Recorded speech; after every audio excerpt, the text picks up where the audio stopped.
안녕하십니까. 광주 테크노파크 아이플렉스 센터 김민석 선임입니다. 2022년도 세대별 맞춤형 예비창업과 발굴 육성 사업과 관련하여 설명드리도록 하겠습니다.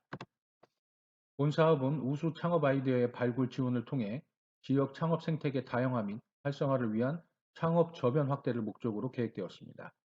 지원 대상은 공고1 기준 광주광역시 거주자 중 지원기간 내 창업이 가능한 자로 만 15세 이상 39세 이하의 청년 예비 창업자, 만 40세 이상의 중장년 예비 창업자, 앞서 말씀드린 청년과 중장년이 팀을 이룬 세대융합 예비 창업자 등 총 3가지 유형으로 지원 예정입니다.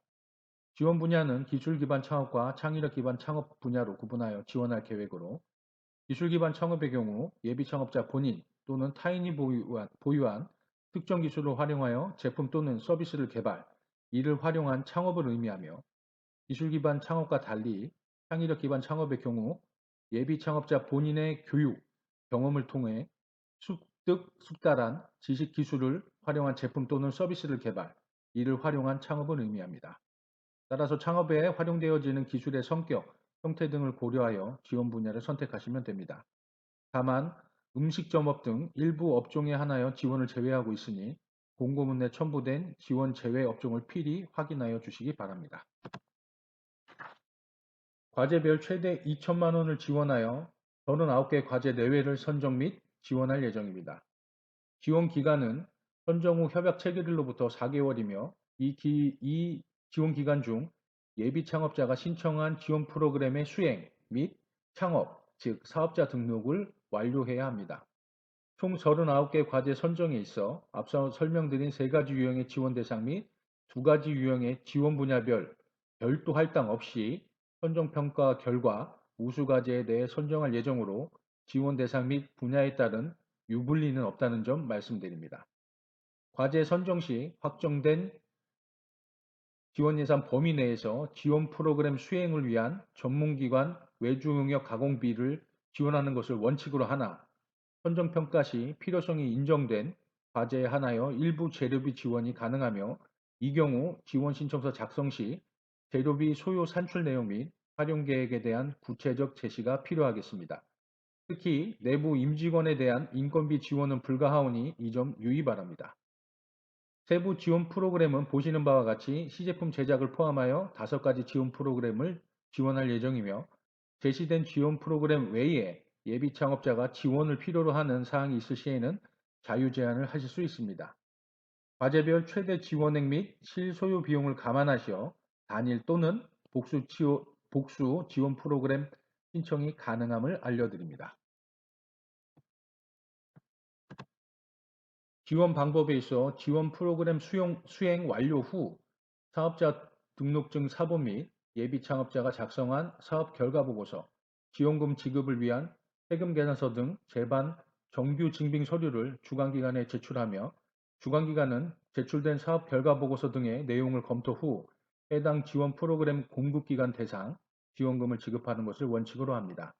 다만 일부 지원 프로그램의 경우 그 특성을 고려하여 지원 프로그램 수행 완료 이전 선 지원이 가능하며 그 외 선 지원이 필요한 경우는 그 사유를 명시하여 관련 증빙과 함께 주관기관에 요청하고 이를 주관기관과 총괄기관이 함께 검토 및 협의하여 그 결과 통보에 따라 사업을 진행해 주시면 됩니다.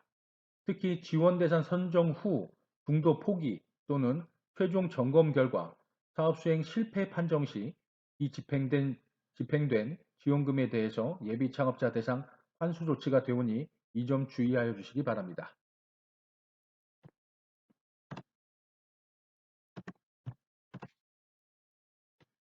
신청 양식은 광주 테크노파크 홈페이지 지원사업 공고 페이지 또는 아이플렉스 광주 홈페이지 공지사항을 통해 내려받기 하실 수 있습니다. 제출 서류 세부 내용은 지원 신청서 양식을 참조하여 주시기 바랍니다. 신청서 접수는 방문 또는 우편 접수가 가능하며 특히 우편 접수의 경우 접수 기한일 내 도착분에 한하여 정상 접수 처리됨을 알려드립니다. 접수 기한은 본 공고일로부터 약 3주 후인 4월 11일 월요일 17시까지이며 기한일 내에 광주 지역 7개 주관기관 중 1개 기관을 선택하여 접수하시면 되겠습니다. 선정평가는 전문가 위촉을 통한 선정평가위원회의 대면 발표평가로 진행될 예정입니다. 우대 가점을 제외한 총 100점 만점을 기준으로 평가위원 최고 최저점을 제외한 나머지 점수의 한술 평균 점수가 70점 이상인 경우 지원 가능 대상으로 분류하고 우대 가점을 포함한 최종 점수를 기준으로 상위 득점순 39개 과제가 최종 지원 대상으로 선정될 예정입니다. 평가 항목 및 지표별 배점표입니다. 본 평가 배점과 우대 가점 기준이 명시되어 있으며 본 평가 배점은 100점, 우대 가점은 최대 5점으로 평가가 진행될 예정입니다. 평가 항목을 고려하여 지원 신청서 작성 및 선정평가에 임해 주시면 되겠습니다. 예비 창업자 부담금은 사업 신청 시 의무사항은 아니며 우대 가점 사항으로만 적용됩니다. 다만 평가 결과에 따라 예비 창업자 부담금이 발생 또는 증가될 수 있음을 반드시 고려하여 주시기 바랍니다. 세부 내용은 후반부에 다시 설명드리도록 하겠습니다. 사업 신청 시 유의사항에 대해 말씀드리도록 하겠습니다. 평가 일정과 결과는 별도 개인별 통보 예정입니다.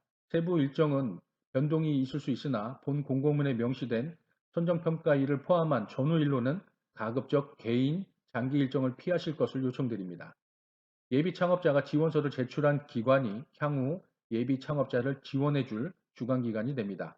이에 따라 본 공고문에 첨부된 주관기관 소개서를 참조하여 주관기관별 제시된 연계지원 프로그램 확인 후 희망하는 주관기관을 선택, 지원서를 제출해 주시면 됩니다.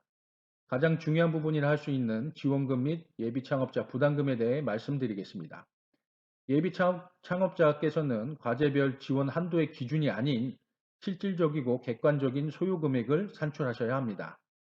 지금까지의 실태를 보면 지원금에 맞추어 관련 견적을 산출하는 잘못된 행태가 발생하고 있습니다. 또한 선정평가 결과 선정은 되었으나 제한된 예산 상황에 따라 신청하신 지원금이 다소 삭감될 수 있습니다. 이러한 경우 예비 창업자 부담금이 자동 발생되거나 또는 증가할 수 있습니다. 사업 선정 후 예비 창업자 부담금 축소 변경이 불가함에 따라 신청 시 소요 비용에 대한 과대 산정을 금지하여 주시기 바랍니다. 결론적으로 실제 내가 창업을 하기 위해서 필요한 지원 프로그램을 선택하여 정확한 소요 비용 산출 및 신청이 필요하다고 말씀드릴 수 있겠습니다. 사업비 산출 방법에 대한 이해를 돕고자 몇 가지 예시를 제시드리오니 참고 바랍니다. 본 예시는 지원 신청과 관련한 예시사항으로 앞서 말씀드린 선정평가 결과 지원금 축소 시 부담금이 발생 또는 증가할 수 있음을 다시 한번 강조드립니다. 마지막으로 지원 신청서 작성 시 참고사항에 대해 말씀드리겠습니다. 가장 기본적으로 공고문 내 명시된 평가 배점을 참고하여 지원서를 작성해 주시기 바랍니다.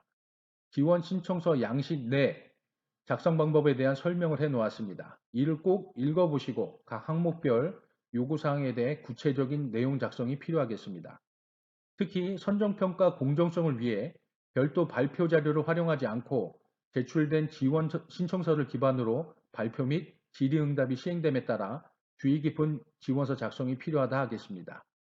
이상으로 2022년 세대별 맞춤형 예비창업과 발굴 육성사업과 관련한 설명을 마치도록 하겠습니다. 감사합니다.